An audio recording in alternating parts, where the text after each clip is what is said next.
गिरिवरमोहा राधिका माधवाशा प्राप्तजस्य पतितकीपया श्रीगुरो तं नतमस्मि। नमो मां विष्णुपदाय कृष्णपृष्ठाय भूतले श्रीमते भक्तिप्रसाद मधुसूदनाय तिथिनामिने। नमो विष्णुपदाय कृष्णपृष्ठाय भूतले श्रीमते भक्तिसिद्धान्त सरस्वती नामिने। शिवार्षभारविदेवी दैताय कृपार्थये कृष्ण संबंध विज्ञानदायिनी प्रभवे नमः। नमो महावतन्नाय कृष्ण प्रेम पदायते कृष्णाय कृष्ण चैतन्य नाम्ने गौरत्से नमः। भजे भजैकमण्डलं समस्त पाप खण्डनं समस्त चित्तरञ्जनं सदैव नन्दनन्दनं सुपीच्छगोच्छमस्तकं सुनाददेवहस्तकम् अनन्दनं सागरं नमामि कृष्णनागरम्। तप्त कांचन गौरांगी राधे वृंदावनेश्वरी वैष्णवानुसुता देवी प्रणमामि हरिप्रिये। वृंदावै तुलसी देवी प्रिया वै केशवस्य च कृष्ण भक्ति पदे देवी सत्यवते नमो नमः। जय श्री कृष्ण चैतन्य सबाई बोलो प्रभु नित्यानंद श्री अद्वैत गदाधर शिवासादि श्री गौर भक्तवृंद सबाई बोलो हरे कृष्णा कृष्णा कृष्णा हरे हरे हरे राम राम राम हरे हरे। हरे कृष्णा कृष्णा कृष्णा हरे हरे हरे राम राम राम हरे हरे। हरे कृष्णा कृष्णा कृष्णा हरे हरे हरे राम राम राम हरे हरे। जय जय निताय गौर प्रेमानंदे हरि निताय गौर प्रेमानंदे हरि हरि।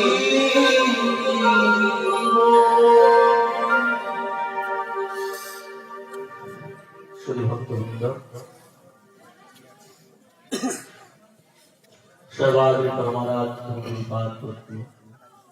अखिल लोकसाक्षीपाल भगवान श्री कृष्ण रवीन्द्र प्रकाश मूर्ति दिव्य ज्ञान पदाता नित्यानंद हरिनात्मा परमाराध्य गुरुपाद पद्मराजगाचार्य चित्तलीला प्रविष्ट प्रभु शुक्लकीला भक्ति प्रसाद मधुसूदन विश्राम श्री गुरु महाराज अवैरात वचन वंदना करी वंदनाभिमुखता रहे कि प्रतीक्षा करके श्रद्धा नित्य काले जल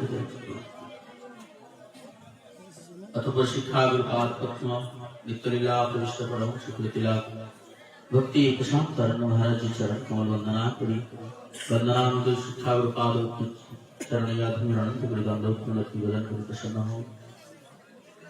जगत गुरु भक्ति सिद्धांत सरस्वती ठाकुर श्री प्रभुपादी रभेरातुल चरण याधुरणंत गुरुदंड निवेदन করছি। প্রভুপাদ আমাদের সকলে প্রত্যাহিত কৃপা বর্ষণ করুন জয়যুক্ত হোক। আজকাল ভাগবতী অধিবেশন অদ্যকার মঞ্চে সম্মানিত সভাপতি মহোদয় সম্মানিত সভাপতি মহোদয় উপস্থিত আছেন। আজকের এই ভাগবতী মঞ্চের বিশেষ আলোচক শ্রীপাদ ব্রজকিশোর দাস ব্রহ্মচারী জি অত্র মঞ্চে উপস্থিত আছেন শ্রী চিত্তরিত চিত্তহরি কৃপায় গৌরদাস দশাধিকারী প্রভু। আর আমাদের তো অতিথিবৃন্দ উপস্থিত আছেন অত্র ৫ নং ৭ ইউনিয়ন শাখা সম্মানিত আওয়ামী লীগের সভাপতি মহোদয় শ্রীযুক্ত বাবু তারিকান্ত রায়, সাধারণ সম্পাদক শ্রীযুক্ত বাবু তারিকান্ত রায়, শ্রীযুক্ত বাবু বলরামচন্দ্র রায় সকলকে আমার যথাযোগ্য প্রণতি নিবেদন করছি। আমার সামনে উপস্থিত ভক্তবৃন্দ, মাতৃমণ্ডলী সবাইকে আমার সকল সম্ভাষণ।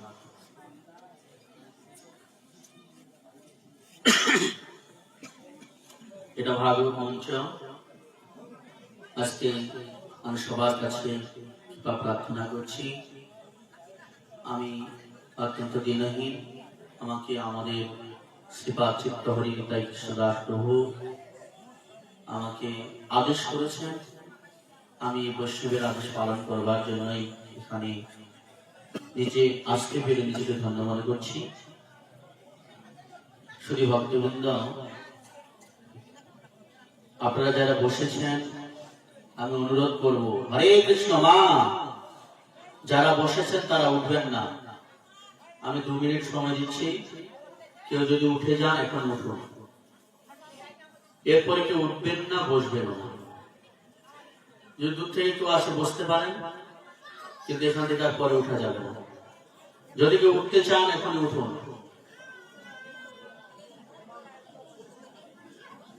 শুধু ভক্তবৃন্দ, আপনাদের কাছে বিনীত প্রার্থনা করছি, যতক্ষণ পর্যন্ত আপনারা বসে থাকবেন, আমাকে যেহেতু আপনারা আদেশ করেছেন, আজকে এখানে আমরা আমাদের কোনো মুখের কথা কীর্তন করছি না, এখানে ভগবানের কথা কীর্তন করছি।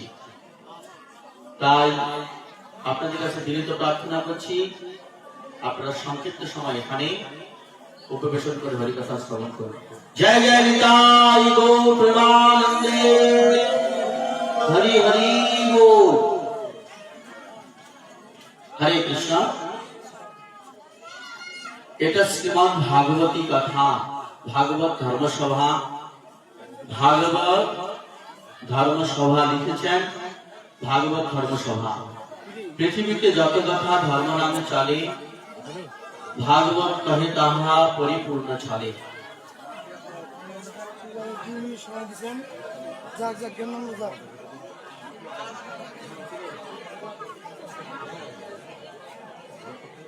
এখন যারা বসার আপনারা বসুন।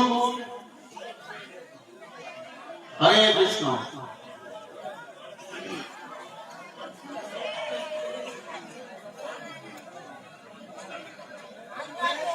শুধু ভক্তবৃন্দ,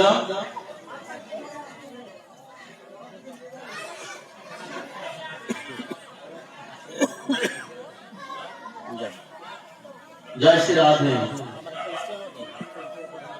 উঠা হয়ে গেছে, এখন আপনারা যারা আছেন তারা হরিকথা শ্রবণ করুন। পৃথিবীতে যত কথা ধর্ম নামে চলে, ভাগবত কহে তাহা পরিপূর্ণ ছলে। এই একটি শ্লোক আপনাদের মঞ্চেতে আমাদের প্রোগ্রামে লেখা হয়েছে। আমাদের উপস্থাপক মহোদয় তিনি কৃপাপূর্বক এই কথাটি ব্যাখ্যা করতে বলেছেন। হরে কৃষ্ণ। কত কথা উছলে পড়ে মুখ, কৃষ্ণ কথা বলিতে কি কেউ তোর চাপিয়া ধরে মুখ। ভগবানের কথাতে এসেও কি আপনাদের মুখটা উছলাচ্ছে? আপনারা একটু সামান্য সময় এখানে বসুন, কয়েকটি কথা শ্রবণ করুন। জীবন অনিত্য জানহ সার, কাহি নানাবিধ বিপদ ভার। নামাশ্রয় করি যতনে তুমি থাকো আপন কাজে। কৃষ্ণ নাম সুধা করিয়া পান, চূড়ায় ভক্তি বিনোদ প্রাণ। নাম বিনা কিছু নাহি তো আর, চৌদ্দ ভুবন আছে। আজকে যে আপনারা যারা এখানে বসে আছেন, আপনারা পরম ভাগ্যবান। জানেন কি, আপনাদের এই মঞ্চটা চারদিকে 4 জন দেবতা। এই মা, এই দাঁড়িয়ে আছেন কে? অনেক হয় বসিয়ে দিন, না হলে চলে যেতে বলুন।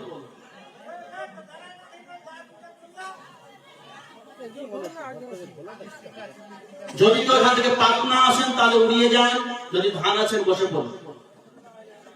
শুধু ভক্তবৃন্দ,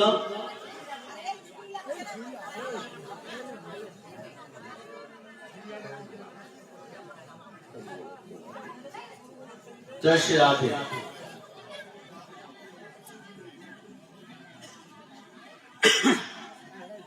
হরে কৃষ্ণ। আজকে আজকে আমরা সনাতন ধর্ম সম্বন্ধে এখানে শ্রবণ করার জন্য এসেছি।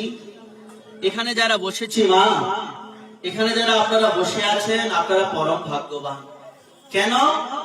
যে ভগবানের সামনে যারা বসার যোগ্যতা লাভ করে তাদেরকে সর্বশ্রেষ্ঠ সভ্য বলেছেন।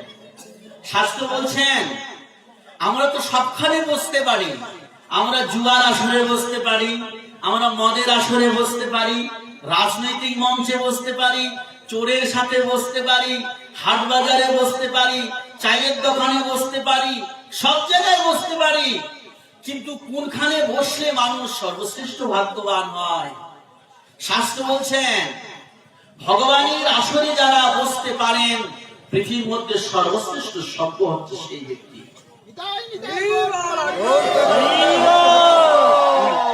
যারা আজকে ভগবানের আসরে বসার যোগ্যতা লাভ করেছেন এর মতো সভ্য আর কেউ নয়।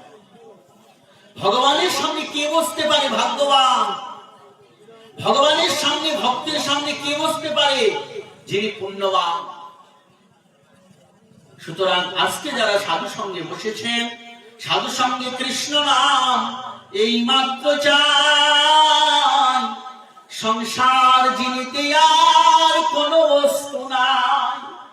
সংসারকে জয় করতে চান, এই সংসার থেকে উদ্ধার পেতে চান, তাহলে সাধু সঙ্গে গিয়ে বসে একটু হরিনাম করো।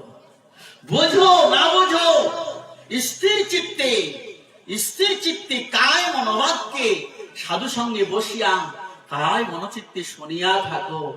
শ্রবণ করলেও তোমার মঙ্গল হবে। বোঝো না বোঝো, তারপরেও দিয়া বসিয়া থাকো। এইটুক সময়ের জন্য ভগবান তোমাকে পরম আনন্দ দান করবে। এই যে এইটুক সময় আপনারা বসে আছেন শীতের প্রকোপে, শীতের রাত্রে ঘুমকে হারাম করে যারা বসে আছেন, আপনারা পরম ভাগ্যবান।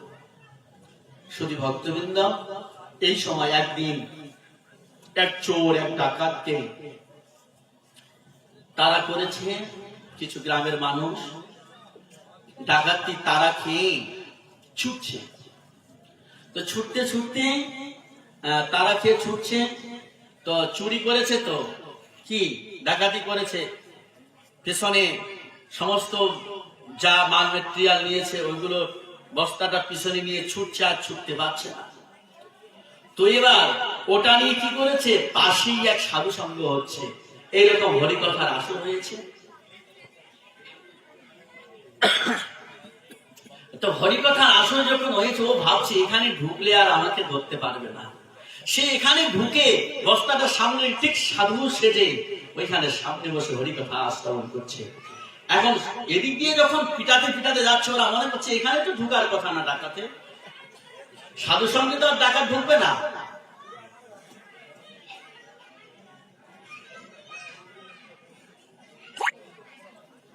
বাইরে এত জ্ঞান না, সাধু সঙ্গে তো আর ডাকাত ঢুকবে না। তাই ডাকাত যারা পিটাচ্ছে তারা চলে গেলেন। এবার ডাকাত হরিকথা শ্রবণ করছেন, সাধু বাবা কীর্তন করছেন, চুরি করা মহাপাপ, ডাকাতি করা মহাপাপ, মিথ্যা কথা বলা মহাপাপ, তারপর কি বলছে হিংসা করা মহাপাপ। এইসব কথা, ধর্মের সাধারণ কথাগুলো শ্রবণ করছেন। পাপ করলে নরকে যেতে হবে, এ জগতে কি দুঃখ, এর চেয়ে বেশি দুঃখ ওই নরকেতে যমদূতগণ তাকে অনেক দুঃখ দান করবে, এত যন্ত্রণা দিবে, ছটফট করবে সে। এই কথা শোনার পরে ওই ডাকাত চোখ দিয়ে ঝরঝর করে কাঁদতে লাগবে, তার চোখ দিয়ে অশ্রু নির্গত হচ্ছে, জল পড়ছে, চোখের জলে বুক ভিজে গেল। হে ভগবান, আমি তো সারা জীবন পাপ করেছি, অপরাধ করেছি, সারা জীবন চুরি করেছি, মিথ্যা বলেছি, রাজানি করেছি। হে ভগবান, আমি আজ এই সাধুর মুখে কি শ্রবণ করছি, আমার কি কোনো গতি হবে না, আমার কি কোনো গতি হবে না?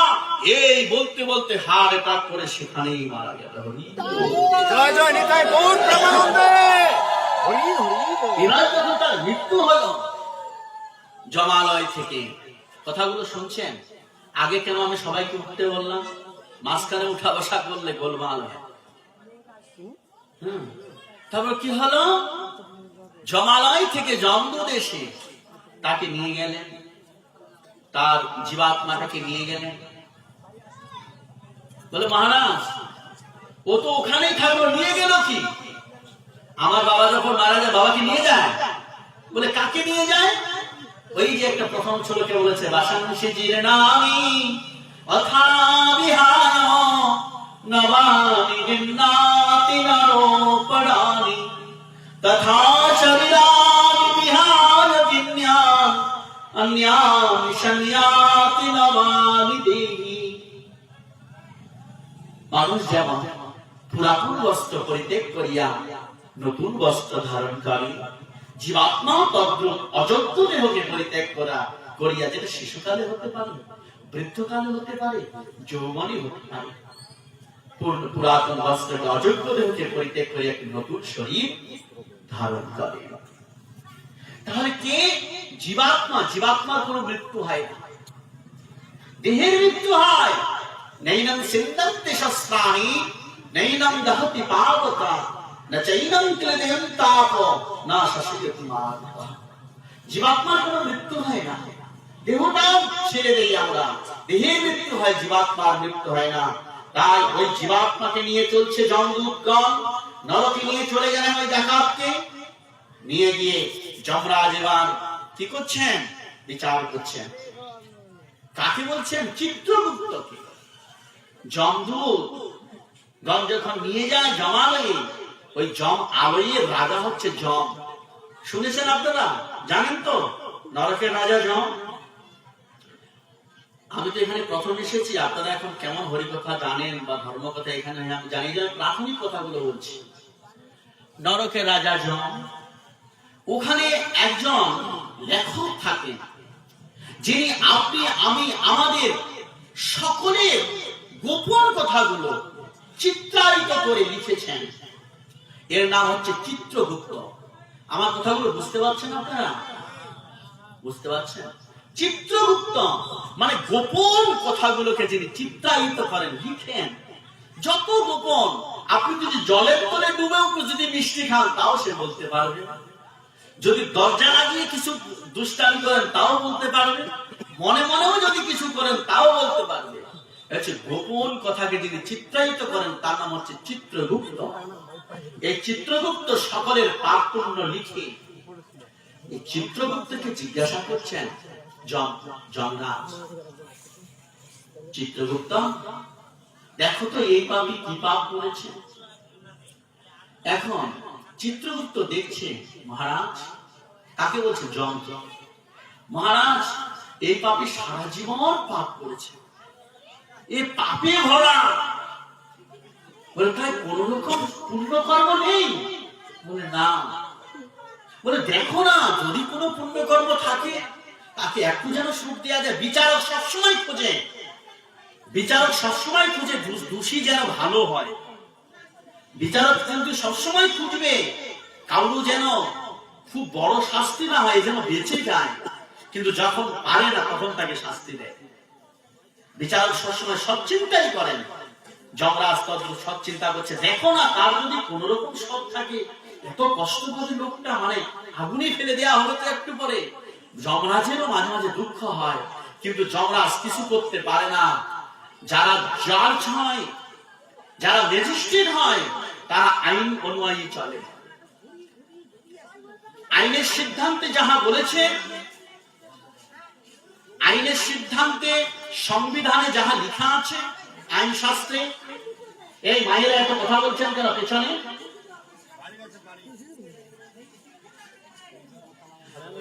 এর বিরুদ্ধে যেতে পারেন না। তাই যমরাজ বলছেন, দেখুন না চিত্রগুপ্ত খাতার এক কোনায় দেখছে কি এই ব্যক্তিটা সারা জীবন অনেক পাপ করেছে, কিন্তু মৃত্যুর সময়তে, হে মহারাজ, মৃত্যুর সময় এসে ভাগবত মঞ্চে ভগবানের কথা শ্রবণ করেছিলেন। একজন ঋষির মুখেতে, মহান বৈষ্ণবের মুখে ভক্তির কথা, বিশ্বপিতা গোবিন্দের কথা, অনাদিরাজ শ্রী গোবিন্দের কথা শ্রবণ করেছেন। সেই সময় সে আত্মনাদ করেছে, হে ভগবান, আমি তো সারা জীবন পাপ করেছি, আমার কি কোনো গতি হবে না? হে নাথ, হে গতিদাতা, হে গতিময় পুরুষ, আমাকে গতি দান করুন। সেই সময় সে ভাগবত দর্শন করছেন। এই কথা শ্রবণ করে যমরাজ বলছে, তাহলে বলে প্রভু সাই শাস্ত্রে আছে যিনি সামান্যতম ভাগবত শ্রবণ করতে এলেন কিন্তু কোনো অনুশীলন করলেন না, এর জন্য ওই স্বর্গ দর্শনের সৌভাগ্য আছে।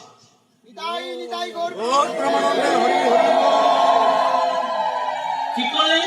বলে ঠিক আছে, তাহলে তাকে স্বর্গ দর্শনের সুযোগ দেওয়া হবে। কতদিন? বলে 24 ঘন্টা। এবার স্বর্গে ঢুকে দেয়া হলো। যমদূতগণ স্বর্গে প্রবেশ করলেন না, স্বর্গদ্বারে যমদূতগণ দাঁড়িয়ে আছে। স্বর্গে প্রবেশ করেছেন, ওই ব্যক্তিটাকে স্বর্গ দর্শন করানো হচ্ছে। কেন? ওই যে ভাগবত মঞ্চে বসেছে, স্বর্গ দেখার তার সৌভাগ্য আছে। এবার স্বর্গে ভ্রমণ করতে করতে, স্বর্গ দর্শন করতে করতে ওই স্বর্গের মধ্যে দেখলেন সমস্ত দেবতাগণ নিম্নাসনে মাটিতে বসে আছেন, উচ্চাসনে একজন ঋষি বসে হরিকথা কীর্তন করছেন, আর সমস্ত দেবতাগণ ভগবানের কথা জোর হস্তে স্তব করছেন। ভগবানের কথা কিভাবে শুনতে হয়?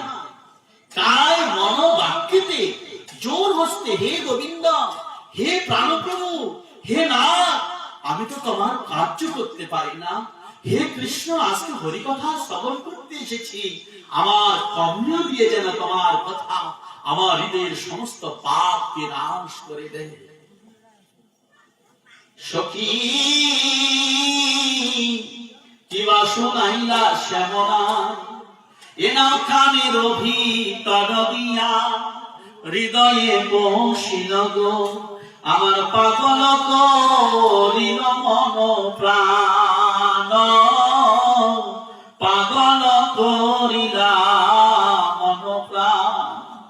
হরিকথা শ্রবণের মাধ্যমে যেন আমাদের হৃদয়টা পাগল হয়ে যায়, সমস্ত কিতাব জানা যেন নির্বাপিত হয়, এটা প্রার্থনা করতে হবে। আমি দেখেছি ইসলাম ভাইদের যখন জলসা হয়, কি সুন্দর তারা বসে থাকে, একজন উঠে না, চোখ দিয়ে জল নির্গত হয়, একজন উঠে না, হরিকথা তাদের ঈশ্বরের কথা শ্রবণ করে। আর আমাদের হিন্দুদের মধ্যে যত ব্যবহার, অভদ্রতা, মঞ্চে বসবে, একটা দিন হরিকথা শ্রবণ করবে, মনে হয় বিষয়টা তাকে আকৃষ্ট করে ফেলেছে, খালি উঠা বসা উঠা বসা। এটা কি সভ্যতা? এটা কি হিন্দু জাতির আচরণ?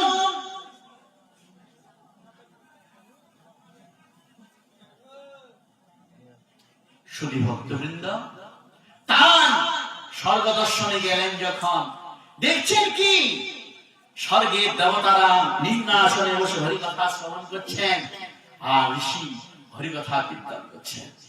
সেই হরিকথা যখন কীর্তন করছেন, এই যখন দর্শন করলেন, তখন ওই পাপী অপাত্মা ব্যক্তি, স্বর্গ দর্শন কারী ব্যক্তি, সে ভাবছে, ওরে একবার তো ওই ভাগবত মঞ্চে হরিকথা শুনতে গিয়ে, ভাগবত মঞ্চে চুরি করতে গিয়ে, ওইখানে বসে সামান্য হরিকথা শুনে তো আমি স্বর্গ দর্শনের সৌভাগ্য লাভ করেছি। এবার যদি ওই ঋষির কাছে গিয়ে আমি দেবতাদের সঙ্গে হরিকথা শ্রবণ করি, আর আমাকে নরকে গমন করতে হবে না। জয় জয় নিতাই।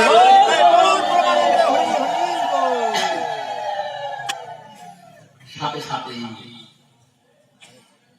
সে ভাগবত মঞ্চে বসে গেলেন, ঋষির কাছে আর হরিকথা শ্রবণ করছে।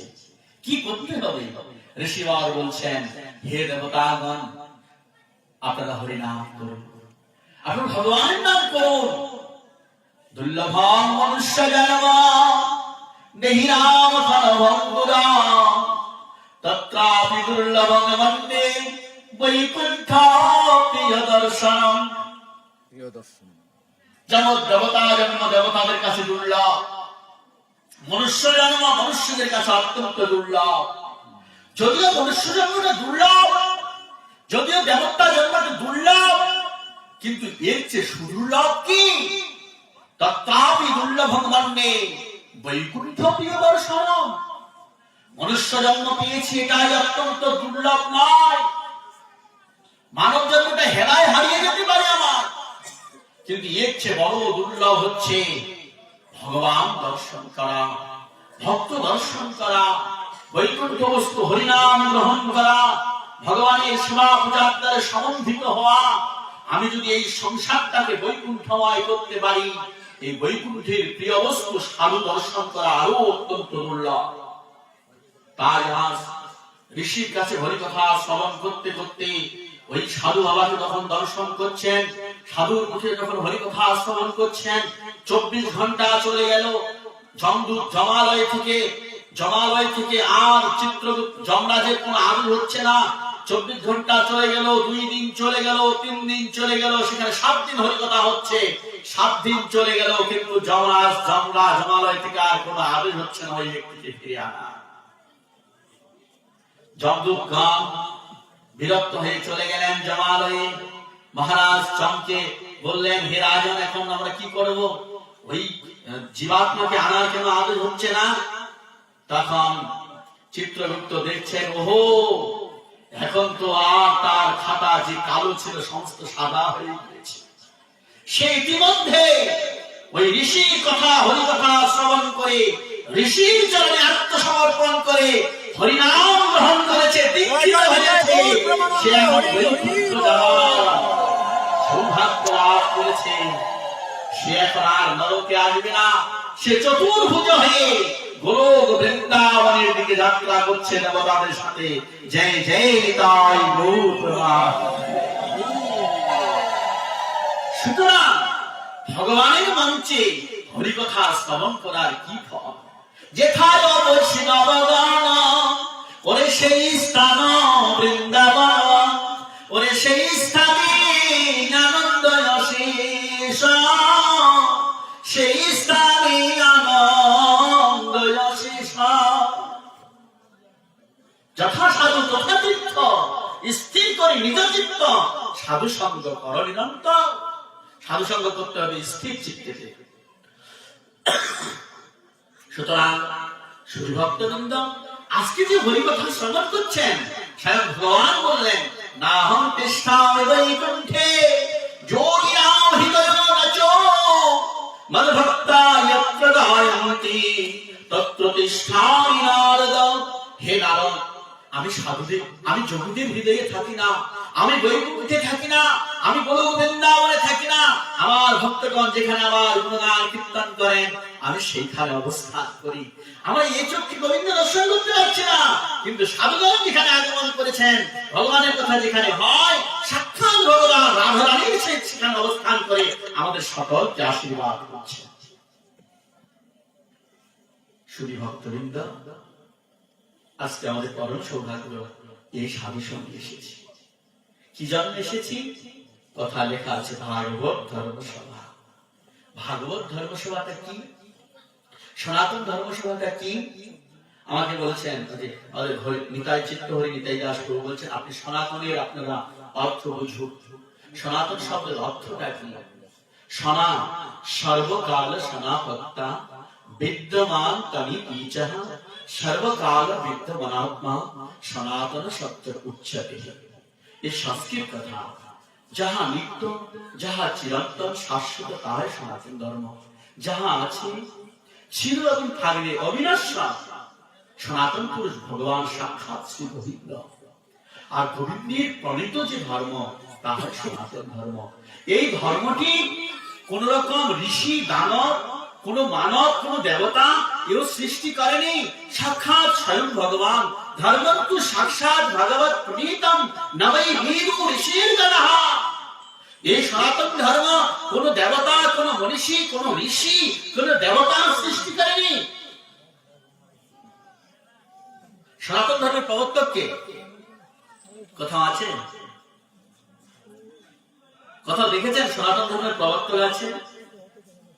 অন্যান্য ধর্মে দেখা যায় সকলের প্রবর্তন করছেন, কিন্তু সনাতন ধর্মের প্রবর্তক লেখা নাই।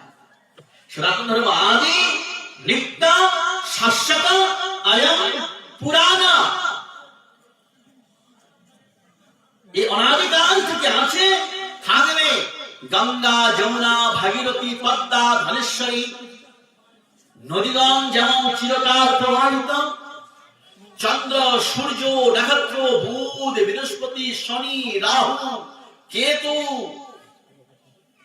এইসব নবগ্রহ যেমন চিরকাল আকাশ মার্গে উদিত তদ্রূপ সনাতন ধর্মের নামকরণ করে যেমন তারা চিরকাল অবস্থান করছে। গঙ্গা, যমুনা, পদ্মা, মেঘনা, এই নদীগুলো কতকাল থেকে প্রবাহিত আপনারা জানেন?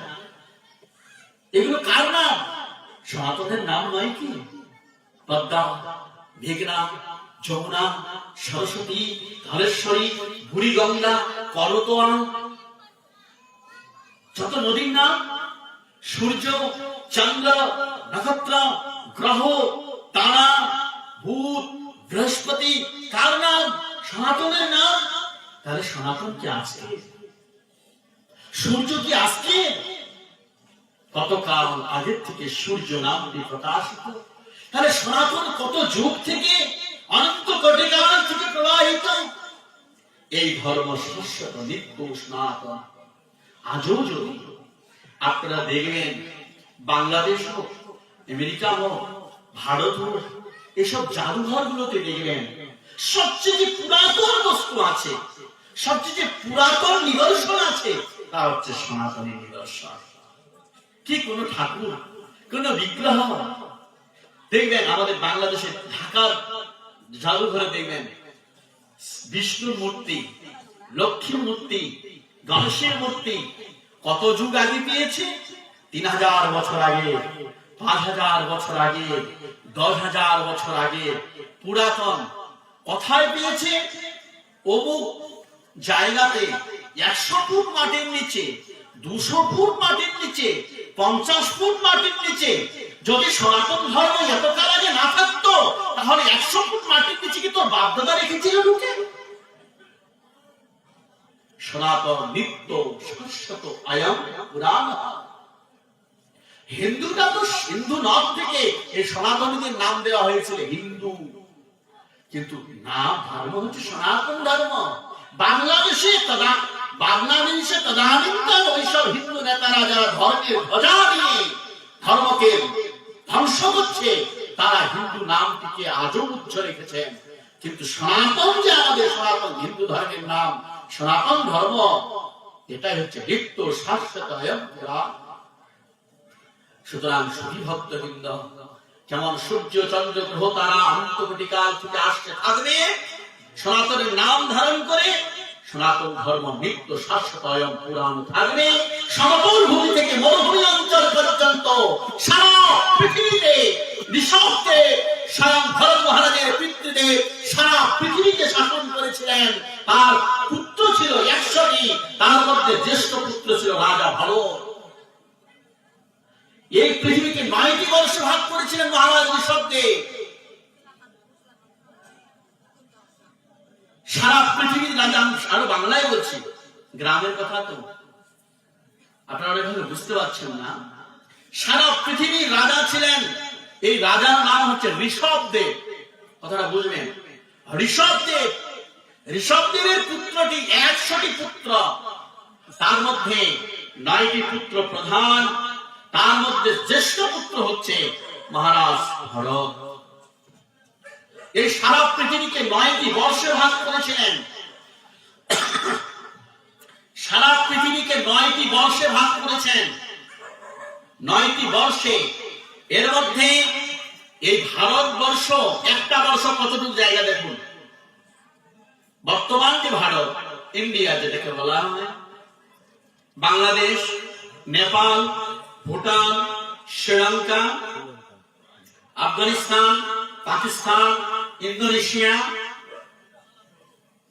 পাশে বার্মা, ইরান, এই যে অঞ্চলটি, এটা সম্পূর্ণটা তৎকালীন সময়ে ভরত মহারাজের সময় ভারতবর্ষ। ভারত একটা বর্ষ, ভারতবর্ষ। এই ভারতবর্ষে রাজত্ব করেছিলেন মহারাজ ভরত। তাহলে এর মতো তো আরো 8টি ভাগ আছে। ওই 8টি ভাগ কোথায়? ওই 8টি ভাগ সারা পৃথিবী। এই সমস্ত 9টি বর্ষের রাজত্ব করেছিলেন সত্যযুগেতে মহারাজ ঋষভদেব, এবং তারপরে তিনি এই সমস্ত রাজ্যটাকে 9টি বর্ষে ভাগ করে ভারতবর্ষে রাজত্ব করবার জন্য আদেশ করেছিলেন। কাকে? মহারাজ ভরতকে। এই ভারতবর্ষের আগের নাম ছিল, যখন 9টি বর্ষে ভাগ করেছিলেন তখন এই ভারতবর্ষের নাম ছিল অজনাভ বর্ষ। আগে ভারত নাম ছিল না, এর নাম ছিল অজনাভ বর্ষ। যখন মহারাজ ভরত রাজত্ব করলেন, তার রাজত্বে সমস্ত প্রজাগণ সুখে বাস করতে আরম্ভ করলেন। প্রজা বৎসল্য মহারাজ ভরতের জয়ধ্বনি করতে লাগলেন প্রজাগণ। তার এত সুন্দর শাসন, প্রজা বৎসল্য ছিল, প্রজাগণকে বেশি ভালোবাসতেন। তাই সমস্ত প্রজাগণ এই অজনাভ বর্ষের নাম রাখলেন ভারতবর্ষ, ভরতের নাম অনুসারে। ঋষভের পুত্র ভরত। এইভাবে এই অজনাভ বর্ষের নাম হলো ভারতবর্ষ। এই সমতল ভূমি থেকে মরুভূমি অঞ্চল পর্যন্ত সারা পৃথিবীতে শুদ্ধ সনাতন ধর্ম প্রতিষ্ঠিত ছিল। আজও ইউরোপের কোন জায়গায়, আজও ইউরোপের কোন কোন অঞ্চলেতে এখনো সনাতন ধর্মের কিছু কৃষ্টি পাওয়া যায়, এখনো পাওয়া যাচ্ছে। তাহলে বোঝা যাচ্ছে সেখানেও শুদ্ধ সনাতন ধর্ম প্রতিষ্ঠিত ছিল। আজও ইন্দোনেশিয়ায়, ইন্দোনেশিয়া মানে কি? বালি রাজার দেশ। বালির নাম শুনেছেন? যে রামচন্দ্র সুগ্রীবের ভাই বালিকে বধ করলেন, এর নাম হচ্ছে বালি। বালি রাজার দেশ হচ্ছে ইন্দোনেশিয়া। হ্যাঁ, তারপরে আফগানিস্তান হচ্ছে গান্ধার প্রদেশ। গান্ধারী, গান্ধারীর নাম শুনেছেন? মহাভারত দেখেছেন? 100 ভাইয়ের দুর্যোধনাদি 100টি পুত্রের মাতা গান্ধার, গান্ধার প্রদেশ। সুতরাং এই দেশগুলো এগুলো সব ভারতবর্ষ। শুধু ভক্তবৃন্দ, এই ভারতবর্ষে যখন মহারাজ ভরত রাজত্ব করেন, তদানীন্তন সময়ে সারা পৃথিবী সকলে হরি সংকীর্তন করেছেন। সারা পৃথিবীর শ্রেষ্ঠ মহারাজ ছিলেন মহারাজ অম্বরীশ। মহারাজ অম্বরীশ হরিনাম কীর্তন করতেন। মহারাজ অম্বরীশ ভগবানের নাম গুণগান কীর্তন করতেন। শ্রী মন্দির প্রতিষ্ঠা করেছেন। মন্দিরে শ্রী বিগ্রহ স্থাপন করে নিত্য ভগবানের সেবা করতেন আর প্রজাগণকে ভগবত শিক্ষা দান করতেন। সেই সময়ে সারা পৃথিবীর শ্রেষ্ঠ শ্রেষ্ঠ ব্যক্তিগণ সত্যযুগেতে সকলেই ধর্মের 4 ধর্ম প্রতিষ্ঠিত ছিল, সকলে ধর্মে নিরত ছিল। সত্যযুগের কথা বলছি। আমাদের সনাতন ধর্মে 4টি যুগ আমরা মান্য করি: সত্য, ত্রেতা, দ্বাপর, কলি। সত্যযুগের ধর্ম হচ্ছে কি? ধ্যান করা। তখন মানুষ বসে ধ্যান করতেন। তখন মানুষের মধ্যে 4 ধর্ম ছিল, মানুষ পরিপূর্ণ ধর্মশীল ছিল। কথাগুলো বুঝবেন। তখন মানুষ পরিপূর্ণ ধর্মশীল ছিল। আমাদের গোত্র কি? আপনাদের এখানকার গোত্র বেশিরভাগ কাশ্যপ গোত্র। ক্ষত্রিয় না আপনারা? কাশ্যপ গোত্র। আমি ব্রাহ্মণ জন্মসূত্রে, এখন আমি ব্রাহ্মণ নই, আমি এখন সন্ন্যাসী। তো আমার গোত্র ছিল ভরদাস গোত্র। এখন আমার অচ্যুত গোত্র, আমি যে দীক্ষিত হয়েছি, কিন্তু আমার গোত্রীয় সন্তান এই ভরদাস গোত্র। কেউ হচ্ছে শাণ্ডিল্য গোত্র, যেমন যারা কুড়ি। কেউ আলিম্বান গোত্র, আলম্বায়ন ঋষি গোত্রে। যিনি আলিম্বান গোত্র তিনি আলম্বায়ন ঋষি থেকে এসেছেন। যারা কাশ্যপ গোত্রের আছেন, আপনাদের সকলের গোত্র কাশ্যপ না? এই মা শুনবেন, নিজের গোত্র সম্বন্ধে জানেন না, উঠে পাচ্ছেন। আপনাকে যদি বলা হয় আমার আপনার গোত্র কি, বলে কাশ্যপ গোত্র, গোত্রটা সম্বন্ধে জানেন না। বলে আপনার গোত্র কি? কাশ্যপ গোত্র। কাশ্যপ গোত্রটা কি? কাশ্যপ মানে কশ্যপ ঋষির যারা সন্তান তারা কাশ্যপ গোত্রের সন্তান। ভরদাস ঋষির যারা সন্তান তাদের গোত্র ভরদাস গোত্র। তাহলে ওই সময় দেখা যায় সারা পৃথিবীর গোত্রীয় পুরুষগণ সকলে ধর্মশীল ছিল, সকলে ধার্মিক ছিল, সকলে সব ধর্ম পালন করেছে, সকলে বিষ্ণু আরাধনা করেছে, সকলে হরিনাম করেছে, সকলে যুগ ধর্ম পালন করেছেন। তখন সকলেই ছিল বৈষ্ণব। বৈষ্ণব মানে কি? যে আমরা দেখছি বৈষ্ণবগণকে আমরা মনে করি সবসময় আলাদা। বৈষ্ণবগণ ধর্মের মুকুটমণি। বৈষ্ণব শব্দের অর্থটা কি? এই যে ভাগবত ধর্ম লিখেছে, বৈষ্ণব শব্দের অর্থটা কি? বৈষ্ণব শব্দের অর্থ হচ্ছে বিষ্ণু জানাকৃতি বৈষ্ণব, যারা বিষ্ণুকে জানেন। বিষ্ণু মানে ভগবান। আপনি কি বিষ্ণুকে জানেন না? আপনি কি বিষ্ণুকে জানতে চান না? আপনারা তো সকলেই বিষ্ণুকে জানেন। বিষ্ণুর মুখ থেকে ব্রাহ্মণ, বিষ্ণুর বাহু থেকে ক্ষত্রিয়, বিষ্ণুর উরু থেকে বৈশ্য, বিষ্ণুর পা থেকে শূদ্র। সুতরাং বিষ্ণু থেকে 4টা বর্ণের উৎপত্তি হলো। আর বিষ্ণুর অংশ বিশেষ আত্মা। নৈনম ছিন্নন্তি শস্ত্রাণি, আত্মাকে কাটা যায় না, জলে ভিজানো যায় না, রৌদ্রে শুকানো যায় না। এই আত্মা নিত্য। অতএব ভগবান যেমন নিত্য, ভগবানের নিত্য অবিচ্ছেদ্য অংশ এই আত্মা হচ্ছে নিত্য। সুতরাং আমিও ভগবান শ্রী বিষ্ণুর অংশ। আমাদের সম্মানিত সম্পাদক মহোদয় আছেন শ্রীপাদ তারিণীকান্ত রায় মহোদয়, ওনার পুত্রগণ ওনার অংশ। ওনার পুত্রগণ, ওনার যদি আমি এখন জমি জায়গাগুলো যদি আমি চাই, আমাকে দেবেন তিনি? যে আমি তো সাধু মানুষ, আপনি আমাকে জমিগুলো দিয়ে দিন। উনি চলে গেলে আমি পাবো না। উনি যদি আমাকে দিয়েও যায়, লিখে যদি না দেয়, আমি পাবো না। কে পাবে? তার সন্তানগণ পাবে। কেন? তার পুত্র। তিনি পূর্ণ, তার অংশ বিশেষ তার সন্তানগণ। এখন যদি সন্তানগণ পিতাকে না মানেন, ত্যায্য হয়ে যায়, পিতা যদি পরিচয় না দেয়, তাহলে তার জমি জায়গা পাবে কি? আমরা সকলে বিষ্ণুর অংশ, ভগবানের অংশ, জীবাত্মা। অবিনাশী তদ্বিদ্ধি যেন সর্বমিদন্তকম। আমরা সকলে ভগবানের অংশ, অমৃতের পুত্র। আমরা ভগবানের সন্তান, ভগবানের পুত্র, বিষ্ণুর সন্তান। অতএব আমরা সকলে বৈষ্ণব। জয় জয় নিতাই গৌর। আপনারা বৈষ্ণব কিনা?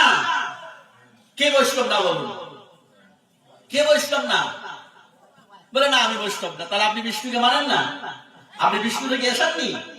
আমরা সকলেই বৈষ্ণব। যেহেতু আমি সকলেই বৈষ্ণব, তাহলে আমি অবৈষ্ণব কেন হচ্ছি? আমরা যখন বিষ্ণুকে মানি না, ভগবানের আরাধনা করি না, তখন আমার অবৈষ্ণবতা প্রকট হয়। অতএব বৈষ্ণব ধর্ম শব্দের অর্থ কি?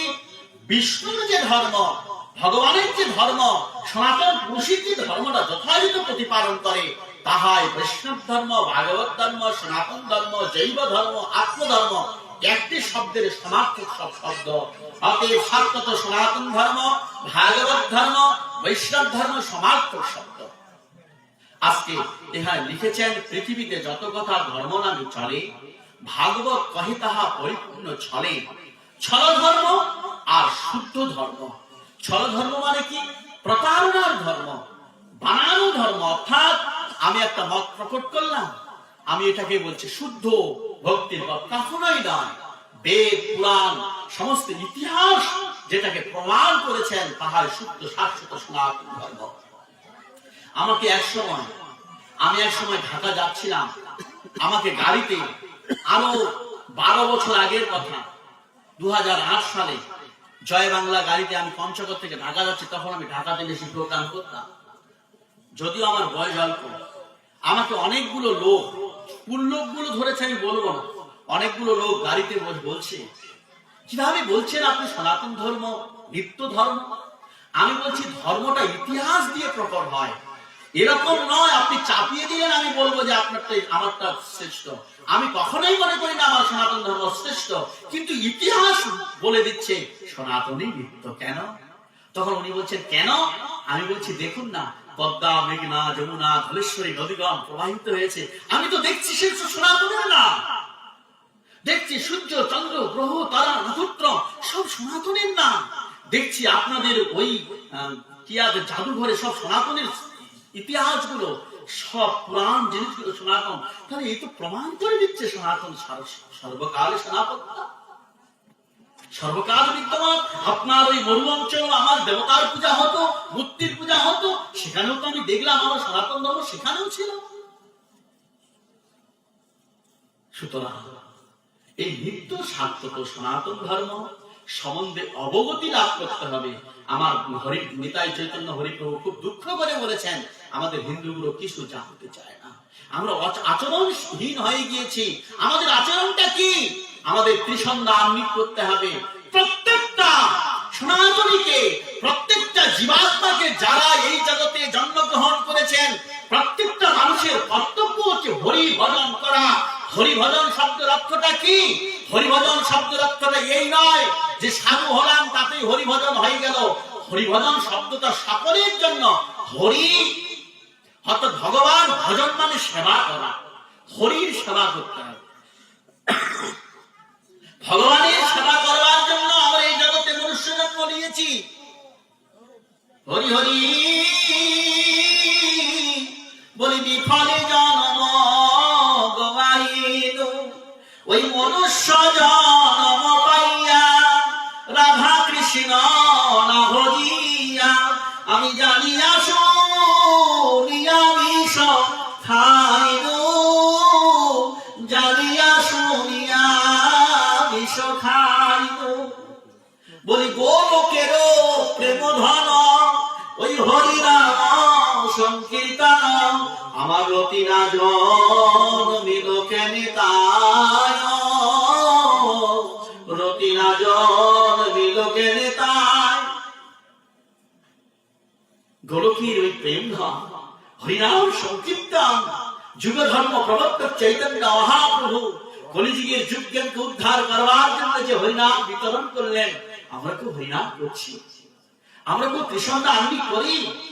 ইসলাম ভাইরা 5 ওয়াক্ত নামাজ করছে, আমাদের সনাতনটা কি করছে? বলে ভাই তুই কি করিস? বলে কাজের মধ্যে 2 খাইয়া শুই।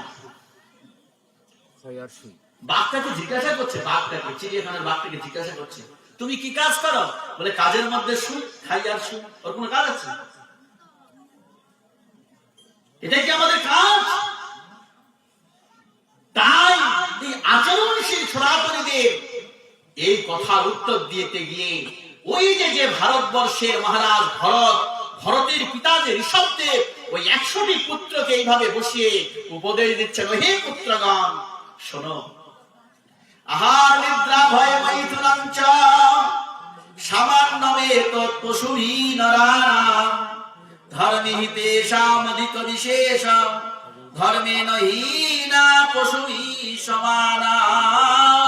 নিদ্রা ভয় মৈথুনঞ্চ সামান্যমে তৎপশুহি নরাণাম ধর্মে হিতেষামধিক বিশেষ ধর্মে নহীনা পশুহি সমানা। হে পুত্রগণ শোনো, খাওয়া দাওয়া, সন্তান উৎপাদন করা, ঘুমানো আর ভয়ের জন্য একটা বাড়ি ঘর করবো, এই 4টা কার্যের জন্য আমরা মনুষ্য জন্ম পাই না। এই মনুষ্য জন্মের যথার্থ সার্থকতা হচ্ছে এই জগতে এসে, দুঃখময় সংসারে এসে এই দুঃখময় সংসার থেকে কিভাবে পরিত্রাণ পাবো। যাবদ জননম তাবদ মরণম তাবদ জননী যথলে শয়নম। শ্মশানে রপ্তানি, মায়ের ঘরে আমদানি, শ্মশানে রপ্তানি, মায়ের ঘরে আমদানি। এই জন্ম মৃত্যুর চক্র থেকে কিভাবে আমি মুক্তি লাভ করব, কিভাবে আমি ভগবানের কাছে আবার ফিরে যাব, যে ভগবানের ধামে ছিলাম সেই গোবিন্দের ধামে কিভাবে ফিরে যাব, সেই চিন্তা করে এই জগতে হরি সংকীর্তন করে, হরিনাম সংকীর্তন করে ত্রিসন্ধ্যা, 3 সন্ধিকালে, ত্রিসন্ধ্যা সকাল দুপুর সন্ধ্যা বেলা, ত্রিসন্ধ্যায় ভগবানকে জপ কীর্তন করে নিরন্তর হরিনাম সংকীর্তনের দ্বারে হাতে কাম মুখে নাম, হাতে কাজ করবো, সংসারের কাজ, মুখে হরিনাম কীর্তন করবো। কিভাবে আমি এই সংসার থেকে, দুঃখময় সংসার থেকে পরিত্রাণ পাবো, সেই চিন্তা যারা করেন সেই শ্রেষ্ঠ মানব, সেই শ্রেষ্ঠ মানব আর সকলেই পশু। বিবর্তন ধারায় বিজ্ঞানীগণ বলেছেন, বিজ্ঞানীগণ গবেষণা করে বলছেন, বিবর্তন ধারাতে বলছেন, আজকে যারা মানুষ হয়েছে এরা বানর অথবা কোন গরু থেকে বিবর্তনের মাধ্যমে এই মানুষ দেহটা প্রাপ্ত হয়েছে। আবার যদি তারা পশুর আচরণ করে পশু জনিতে প্রাপ্ত হবে।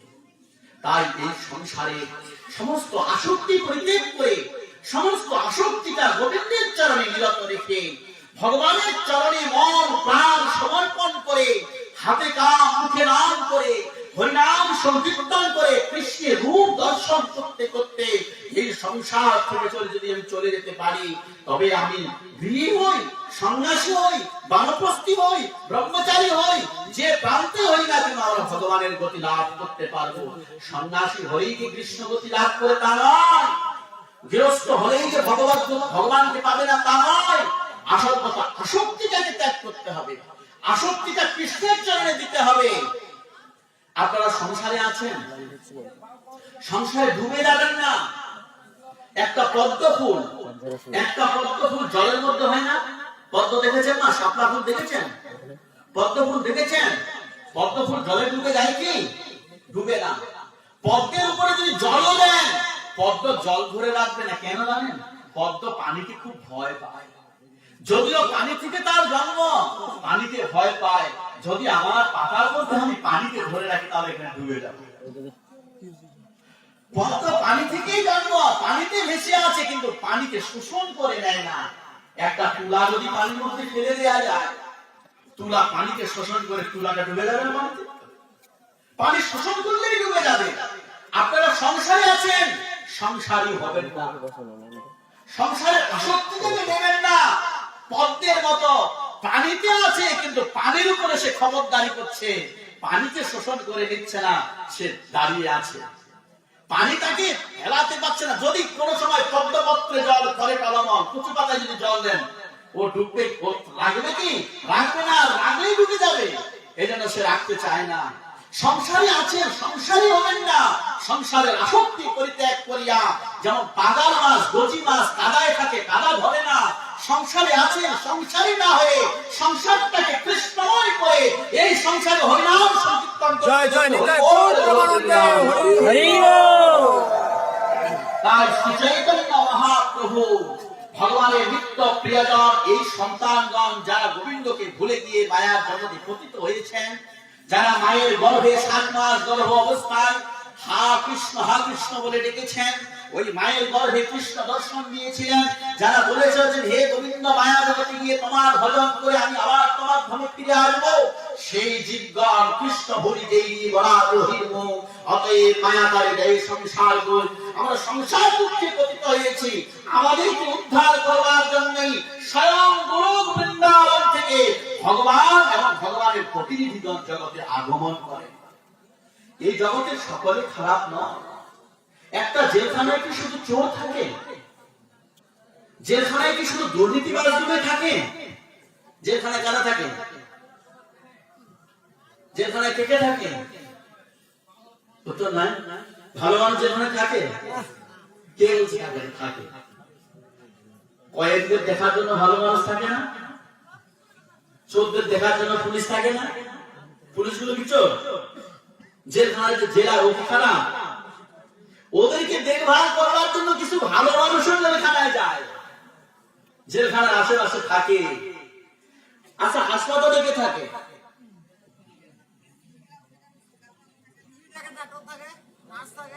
হাসপাতালে রোগী যেমনি থাকে, রোগীকে দেখভাল করবার জন্য ডাক্তারও থাকে। এই জগৎটা দুঃখালয়ে অশাশ্বত মায়া। আমরা মায়ার ধামে পতিত হয়েছি, কিন্তু আমাদের দেখভাল করবার জন্য ভগবান ও ভগবানের ভক্তগণ, তারা মুক্ত পুরুষ, মায়া তাদের আকর্ষণ করেন না। ওই সাধুগণ এই জগতে বিচরণ করেন, আমাদেরকে মায়ার রূপ থেকে, মায়ার জগৎ থেকে মুক্ত করবার জন্য ডাক্তার রূপে তারা অবতরণ করেন। জয় জয় নিতাই। কিন্তু না, আমি আপনার ওষুধ খাবো না, তাহলে আপনি রোগী ভালো হতে পারবেন? আমি ইনজেকশন দেব না, জোর করে ইনজেকশন দেয় না। সাধুগণ এসে আমাদের খবর সারবার জন্য সকলের দ্বারে দ্বারে গিয়ে বলছে, জীবি জাগো, জীবি জাগো, বলি গোরা চাঁদো বলে, আজি কত নিদ্রা যাবে মায়া পিশাচি রকুলে। ভোরবেলা দেখেছো ভজিব বলিয়া এসে সংসার ভিতরে, ভুলিয়া রহিলে তুমি অবিতার ঘরে, তোমার লইতে আমি হইল অবতার, বলো আমি বিনা বন্ধু, বলো কে আছে তোমার, এনেছি ঔষধি মায়া নাসিবার লাগি, আজি হরিনা মহামন্ত্র লহ তুমি মাগি, তুমি মাগিয়া লহরে, মাগি মানে চেনো, ওরে চাহিয়া লহরে মধুমাখা এই হরিনাম, চাহিয়া লহরে ওরে এনেছি ঔষধি মায়া নাসিবার লাগি।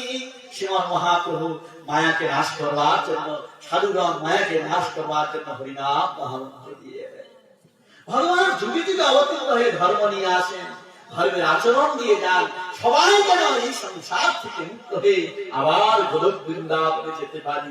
তাই মা, এই সংসারের মায়াতে আমরা যারা পতিত হয়ে আছি, এই অনিত্য ভালোবাসা নিয়ে কর টানাটানি, মহা হরিনাম সংকীর্তন কর জানা জানি, হরিনাম সম্বন্ধে জানে, ধর্ম করতে হবে, ভগবানের সেবা করতে হবে, ত্রিসন্ধ্যা করতে হবে। খাই আর শুই এই দুইটা কার্য করবার জন্য মনুষ্য জন্ম পাইনি। শ্রীমান মহাপ্রভু বললেন, হরের নাম হরের নাম হরের নাম হইব কে বলো, কোন নাচতেইব নাচতেইব নাচতেইব গতিরাম লেখা, কলিকালে হরিনাম ছাড়া গতি নাই, গতি নাই, গতি নাই। সকলকে হরিনাম করতে বললেন, আপনারা সকলে হরিনাম করুন। শুনুন, আমি একটু আগে ওই দুপুরে এই গল্পটাই বলেছি।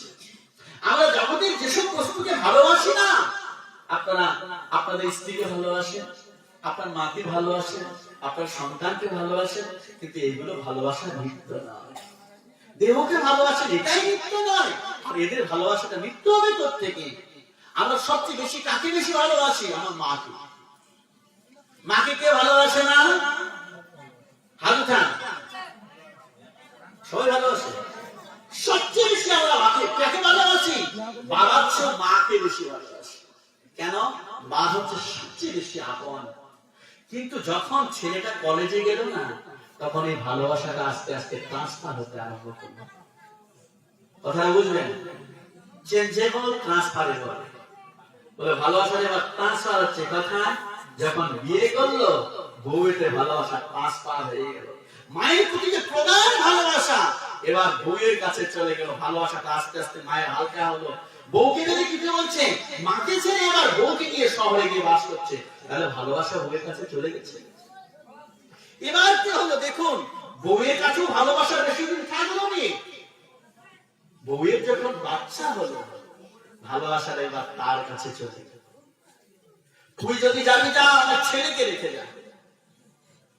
ওই মেয়ে, তুই যদি আমাকে ছেড়ে যাই যাস, আমার ছেলেকে রেখে যা। মানে বাচ্চাটার উপর ভালোবাসাটা ট্রান্সফার হয়ে গেল। আচ্ছা, এবার ছেলে বড় হলো, ছেলেকে খুব ভালোবাসে, খাওয়ায় দাওয়ায়। আমি দেখেছি ঢাকা শহরে অনেক বাড়িতে যাই তো, বাচ্চা ছেলেটা কলেজে যাচ্ছে, মা তারপরে পিছিয়ে পিছিয়ে থালাটা নিয়ে খাওয়াই দিচ্ছে। আছে এরকম কিছু কোলের বাচ্চা এখন কলেজেই করে। এবার যখন ছেলে বিয়ে করলো, ছেলে যখন বিয়ে করে নাতি হয়ে গেল, এবার আর ছেলের প্রতি ভালোবাসাটা থাকলো না। বৃদ্ধ যখন হয়ে যায়, তখন নাতি সম্বল হয়ে যায়। এবার ভালোবাসা চলে গেল নাতির কাছে। প্রথমে ভালোবাসা ছিল মায়ের কাছে, আমার ভালোবাসা ছিল মায়ের কাছে, তারপর চলে গেল আমার স্ত্রীর কাছে, তারপর চলে গেল ছেলে আমার ভালোবাসাটা ছিল আগে মায়ের কাছে, তারপর আমার ভালোবাসা গেল স্ত্রীর কাছে, তারপর ভালোবাসা গেল সন্তানের কাছে, এবার আমার নাতির কাছে চলে গেল। ভালোবাসা স্থায়ী হলো। জগতের ভালোবাসাটা স্থায়ী। এই জন্য এটাকে বলেছে অনিত্য ভালোবাসা। এই জন্য আমাদের শাস্ত্রে বলছে জীবে জীবে কখনো প্রেম হয় না। যদিও বলেছে জীবে প্রেম করে নেই যাও, এটা গড়িয়ে মঠে এই সিদ্ধান্তটাকে মেনে নেয়। শাস্ত্রে বলছেন কাম কি বলছেন? আত্মেন্দ্রিয় প্রীতিবাঞ্ছা তারে বলে কাম, কৃষ্ণেন্দ্রিয় প্রীতিবাঞ্ছা ধরে প্রেম। জগতের যে ভালোবাসা, এ হচ্ছে স্বার্থের ভালোবাসা। দুদিন পরে এটা নষ্ট হয়ে যায়, ট্রান্সফার হয়। অতএব এ ভালোবাসাটা সঠিক ভালোবাসা নয়। এ ভালোবাসা হারানোর ভয় থাকে। আমার স্বামীকে যদি কেউ ভালোবাসে, তাকে কি আমি আমার বাড়িতে নিয়ে খাওয়াবো? আপনাদের স্বামীকে যদি কেউ ভালোবাসে, বাড়িতে এনে তাকে আদর করবেন না ছাড়া দেবেন? আপনার স্বামী যদি আরো 5টা বিয়ে করে তাকে ভালোবাসবেন কেন? ভালোবাসা হারানোর হয়ে আছে, কারণ এটা মিথ্যা ভালোবাসা নয়। কিন্তু যদি কেউ গোবিন্দকে ভালোবাসে, যদি কেউ কৃষ্ণকে ভালোবাসেন, যদি কেউ ধর্মের ভালোবাসা যার মধ্যে উৎপত্তি হয়, এটাকে বলে প্রেম। প্রেম যখন উৎপত্তি হয়, ওই প্রেম কখনো ট্রান্সফার হয় না, প্রেম কখনো নষ্ট হয়ে যায় না। জগতে যেসব প্রেম নামে খেলা হচ্ছে, এগুলো প্রেম না, এগুলো কাজ, এগুলো স্বার্থবাদ। এই জন্য প্রেম হয় ভগবানের সহিত। একটা ছেলেকে ভালোবাসছো তুমি, দুদিন দেখো, যদি তুমি একটু তোমার ওকে মনে না করে তোমাকে ছেড়ে চলে যাবে, হচ্ছে কাম। কাম চরিতার্থ করবার জন্য তোমাকে দুদিন ভালোবাসছে, এতে মত দিও না। যদি ভালোবাসতে হয় গোবিন্দকে ভালোবাসো, দেখবে গোবিন্দের যে ভালোবাসা, ভগবানের যে ভালোবাসা, এ কোনো ট্রান্সফার হয় না।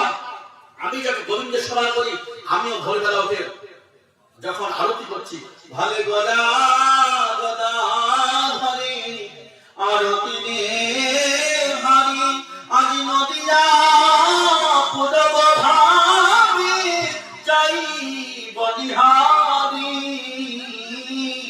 কল্পতরু তালে রত্ন।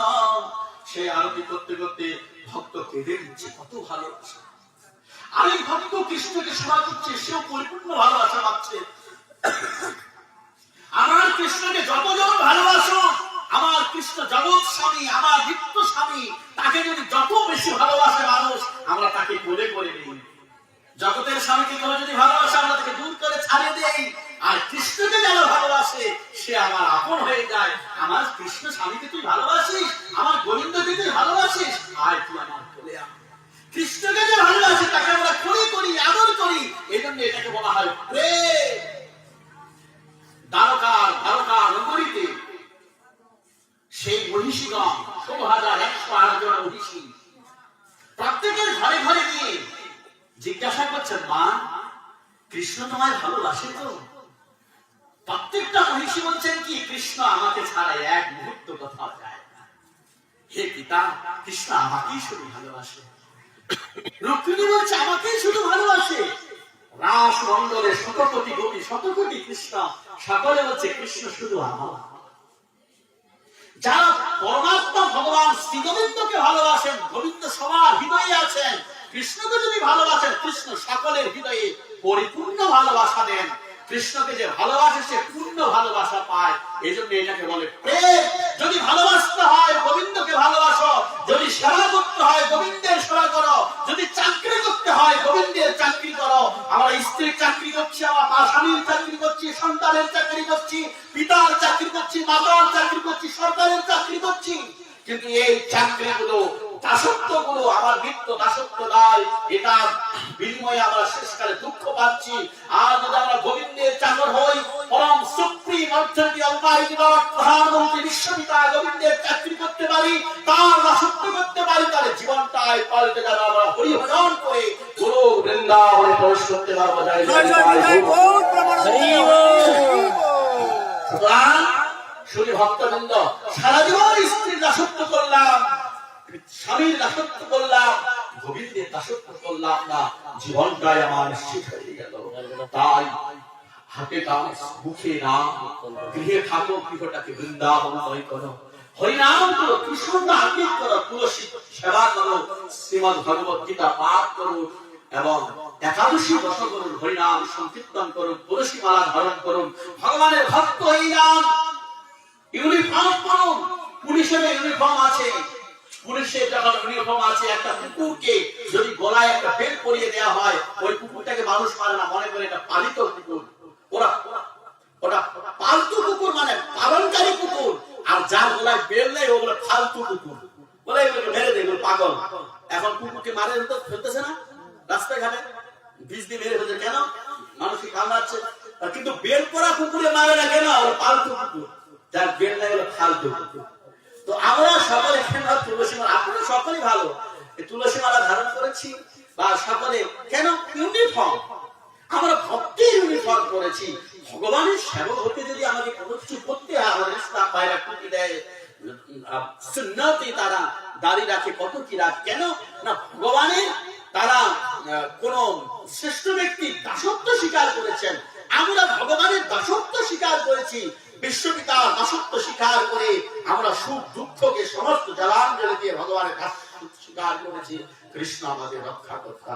শুধু ভক্তবৃন্দ, তাই আমার বিনীত প্রার্থনা অনেক রাত হয়ে গিয়েছে। চৈতন্য মহাপ্রভু আদর্শ শ্রী গৌরীমঠ প্রতিষ্ঠা হয়ে আজ হরিনাম সংকীর্তন প্রচারিত হচ্ছে। যে সময়ে এই ভারতবর্ষ, আমি 5 মিনিট বলছি, যে সময়ে সারা পৃথিবীতে আজকে থেকে 3,500 বছর থেকে গ্রিক ধর্ম থেকে বিভিন্ন মত এই জগৎ থেকে প্রকট হয়। 3,500 বছর আগে সনাতন শুদ্ধ সনাতন ধর্ম একমাত্র ছিল। তারপরে বিভিন্ন মত আজকে থেকে 2,500 বছর আগে, 3,000 বছর আগে, 2,500 বছর আগে বৌদ্ধদের, এবং 2022 সাল আগে খ্রিস্ট ধর্ম, তারপরে আরেকটি মতবাদ জগতে প্রকট হয়। কিন্তু শাশ্বত নিত্য সনাতন ধর্ম নিত্য অবিনশ্বর। সুতরাং শুধু ভক্তবৃন্দ, আজকে এইভাবে যখন আস্তে আস্তে সারা পৃথিবীতে বিভিন্ন মতবাদের প্রকট হয়, এই ভারতবর্ষ সারা পৃথিবী শুদ্ধ শাশ্বত সনাতন ধর্মে প্রতিষ্ঠিত ছিল। কিন্তু আজ থেকে কিছু কয়েকশো বছর আগে এই ভারতবর্ষে বিভিন্ন মতবাদ প্রকটিত হয়, সনাতন ধর্ম থেকে বিভিন্ন ধর্মান্তরিত হতে আরম্ভ করে। কারণটা কি? এরা ধর্ম করে না, এরা ভগবানের সেবা করে না। আমার মারা, আমার বাবারা কেউ গীতা করে না, ছেলে মেয়েগণ বিশেষ তত্ত্ব তত্ত্ব সম্বন্ধে জানে না। অনেক ছেলে ধর্মান্তরিত হচ্ছে। কারণটা কি? এই যে মায়েরা উঠে গেল, হরিকথা শুনলো না, এরা তাদের ছেলে মেয়েকে যদি জ্ঞান দিতে না পারে, এই ছেলে মেয়েরাই পরে ধর্মের কথা শুনতে পারে না। সুতরাং এই যে ধর্মান্তরের প্রভাবটা কেন হচ্ছে? হরিকথা না শোনা এবং নিজের জীবনে আচরণ না করা। সুতরাং এইভাবে যখন ভারতবর্ষে 800 বছর বিভিন্ন রাজাগণ রাজত্ব করলেন এবং বহু অত্যাচার করে ক্রিয়া করে ধর্মান্তর হয়ে গেল সনাতন ধর্ম, লক্ষ লক্ষ কোটি কোটি হিন্দুর প্রাণ চলে গেল। তারপরে ব্রিটিশ আসলো এবং ক্রমান্বয়ে তার পরও শুদ্ধ সনাতন ধর্ম মাথা উঁচু করে দাঁড়িয়ে আছে। এমন অবস্থায় আপনাদেরকে আমি বলছি, এই সময়েতে এই জগতের সমস্ত হিন্দু সমাজকে রক্ষা করবার জন্যই, সনাতন সমাজকে রক্ষা করবার জন্যই আজ থেকে 550 বছর আগে এই জগতে আবির্ভূত হয় চৈতন্য মহাপ্রভু স্বয়ং সচিদানন্দ গৌরহরি মায়াপুরী সাক্ষাৎ রাধা গোবিন্দ মিলিত তনু। তিনি হরিনাম প্রচার করলেন, তিনি ঘোষণা করলেন, পৃথিবীতে যত আছে নগরাদি গ্রাম সর্বত্র প্রচার হইবে মোর নাম। মহাপ্রভু বললেন, পৃথিবী যত আছে সর্বত্রই হরিনাম প্রচার হবে। সেদিন থেকে আবার সনাতন ধর্মের জাগরণ হলো। সমস্ত জীবগণকে উদ্ধার করবার জন্য মহাপ্রভু হরিনাম সংকীর্তন দান করলেন। কিন্তু মহাপ্রভু যাওয়ার পরে সরগোস্বামীগণ সাই গোসাই যাওয়ার পরে আবার তার খানা কি আফসা পড়ে গেল। সেই সময়তে প্রকট হলেন ভক্তি সিদ্ধান্ত সরস্বতী গোস্বামী ঠাকুর শ্রীল প্রভুপাদ। প্রভুপাদের সময়ে এই সনাতন ধর্মের শ্রেষ্ঠ মুকুটমণি হয়ে দাঁড়িয়ে আছে ঈশ্বরচন্দ্র বিদ্যাসাগর, রাজা রায়মোহন রায়। তারা বহুমান্য, তারা শ্রেষ্ঠ শিক্ষিত, কিন্তু তারা সনাতন ধর্মের এই শুদ্ধ সনাতন ধর্মের যে শুদ্ধতা, এটাকে পুরাতন মনে করে, ভারতের ইতিহাসকে পুরাতন মনে করে তারা পাশ্চাত্যের ইতিহাসে, তারা পাশ্চাত্যকে টেনে নিয়ে আসলেন, ব্রাহ্ম সমাজ প্রতিষ্ঠা করলেন। পাশ্চাত্যের কৃষ্টি কালচারকে টেনে নিয়ে আনলেন, যা কিছু বলছেন সব পাশ্চাত্যের কালচার তারা বহুমানন করতে আরম্ভ করলেন। সেই সময়ে ভক্তি সিদ্ধান্ত সরস্বতী গোস্বামী ঠাকুর শ্রীল প্রভুপাদ গৌরীমঠ প্রতিষ্ঠাতা, তিনি বললেন, না, ভারতের ইতিহাস, ভারতের কালচার শ্রেষ্ঠ কালচার, এটাই সারা পৃথিবীতে আবার প্রতিষ্ঠিত হবে। তিনি পাশ্চাত্যের কৃষ্টি কালচারকে বহুমান্য করলেন না, প্রভুপাদ চেষ্টা করলেন ভারতের ইতিহাসকে সারা পৃথিবীতে ছড়িয়ে দেব। তাই গৌরীমঠ প্রতিষ্ঠা করে সারা পৃথিবীতে মহাপ্রভুর যে আদর্শ, তৃণাবতী শুনিচেন তরুণীব সহিষ্ণুনা অমানেন দানবেন কীর্তনীয়া সদা হরি। মহাপ্রভু বললেন, এখানে বাদ দিয়েছে, এগাল এগিয়ে দেব। এই আদর্শকে নিয়ে ছিল প্রভুপাদ, এই অস্ত্র না ধরিল, প্রাণী কারে না মারিল, হরিনাম দিয়া হৃদয় শরীর সবার প্রেম দান করে সমাধর করে সকলকে ভালোবেসে ভক্তি সিদ্ধান্ত ঠাকুর শ্রীল প্রভুপাদ গৌরীমঠ সারা পৃথিবীতে গৌরীমঠ প্রতিষ্ঠা করে আজকে সারা পৃথিবীর মানুষ কানাডা, আমেরিকা, আফ্রিকা, জঙ্গল পর্যন্ত শ্বেত চামড়া, কৃষ্ণ চামড়া সকল ফলে আজ সনাতন ধর্মে দীক্ষিত হয়ে শ্রীমদ্ ভগবত গীতাকে আলোচনা করে সারা পৃথিবীতে আজ রথযাত্রা পালিত হচ্ছে, জন্মাষ্টমী পালিত হচ্ছে, লক্ষ লক্ষ মানুষ হরিনাম সংকীর্তন নিচ্ছে। আর আমার ভারতের মানুষ, বাংলার মানুষ তারা পাশ্চাত্যের কৃষ্টি কালচারে দীক্ষিত হয়ে তারা অশিক্ষিত হয়ে যাচ্ছে। আর ওই পাশ্চাত্যের মানুষগণ হরিনাম সংকীর্তন গ্রহণ করে, তিলক মালা ধারণ করে, ধুতি ধারণ করে, যেখানে বিয়ে হতো না তারা সনাতন ধর্মের বিয়ের আচরণশীল হয়ে ধর্মকে রক্ষা করছে। আর বাংলার মানুষ আমাদের ধর্মকে জলাঞ্জলি দিয়ে হেভি বার্থডে করে খ্রিস্টানের কালচারে দীক্ষিত হয়ে আমরা ধর্মটাকে জলাঞ্জলি দিচ্ছি। তারা ধর্ম পালন করে সনাতন ধর্মের ইতিহাসকে উজ্জ্বল করে চলছে।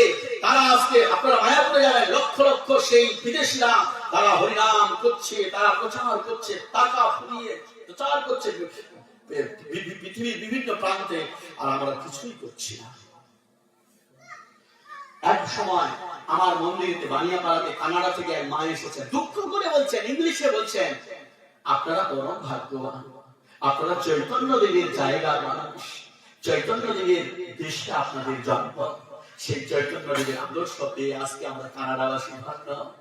আমাদের দেশ অসংস্কৃত দেশ, সেই অধপতিত দেশ, যেখানে কোনো বিয়ে হতো না, যেখানে কোনো খাওয়া দাওয়ার মান্যতা নাই, সেখান থেকে আজকে আমরা ভারতের আপনাদের শ্রেষ্ঠ আদর্শে আদর্শিত এই পৃথিবী, এই ভারতে এসে আজকে আমরা আপনাদের ধুলায় গড়াগড়ি দিয়ে আপনাদের চরণ ধুলি কামনা করি, আপনারা ভাগ্যবান।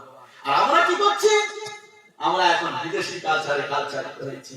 সুতরাং শুধু ভক্তবৃন্দ, আপনাদের বিনীত প্রার্থনা করছি, আপনারাও সবাই হরিনাম করুন, ভগবানের সেবা করুন, ভগবানের নাম করুন, ভগবানের সাথে সম্বন্ধিত হন, ভগবানের সাথে সম্বন্ধিত হন, সাধুর সাথে সম্বন্ধিত হন, আপনাদের মূল্যায়ন থাকবে।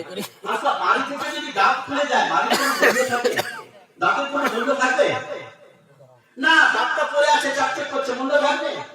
ডানা থেকে যদি পাখনা পড়ে যায়, পাখনার কোনো মূল্য থাকে? যতক্ষণ ডানায় থাকে সে উঠতে পারে। আচ্ছা, মাথা থেকে যদি চুল খসে পড়ে যায়, সে চুলকে আমরা ছিছি বলি না? কিন্তু যতক্ষণ মাথায় থাকে, এই চুল নিয়ে তো ভগবানের সেবা করতে চায়, কিন্তু চুলটা পড়ে গেল ছি বলে ফেলে দিই।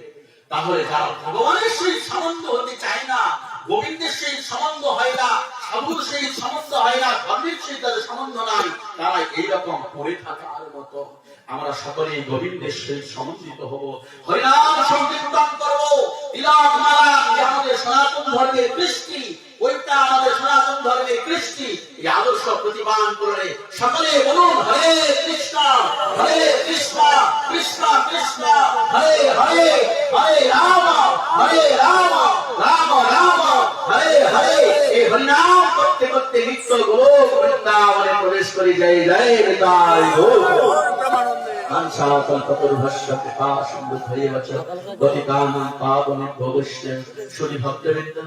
আমার বলাতে যদি কোনো ত্রুটি হয়, আপনাদের চরণ প্রান্তে আপনারা সবাই ক্ষমাদৃষ্টিতে দেখবেন, আপনারা সবাই আমাকে কৃপা করবেন, আমি যেন হরিভজন করতে পারি, ভগবানের সেবা করতে পারি।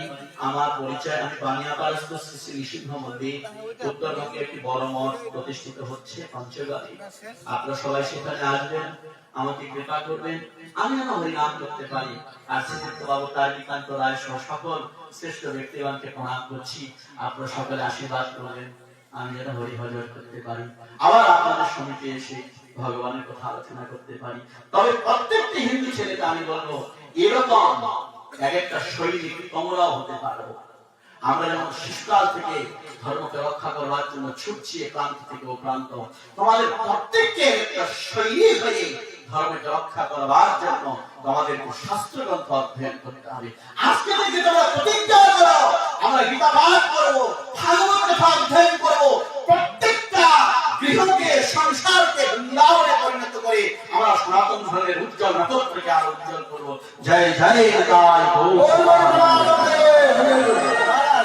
সবাই হরিনাম করুন। আপনাদের কীর্তন শুনতে চাচ্ছি।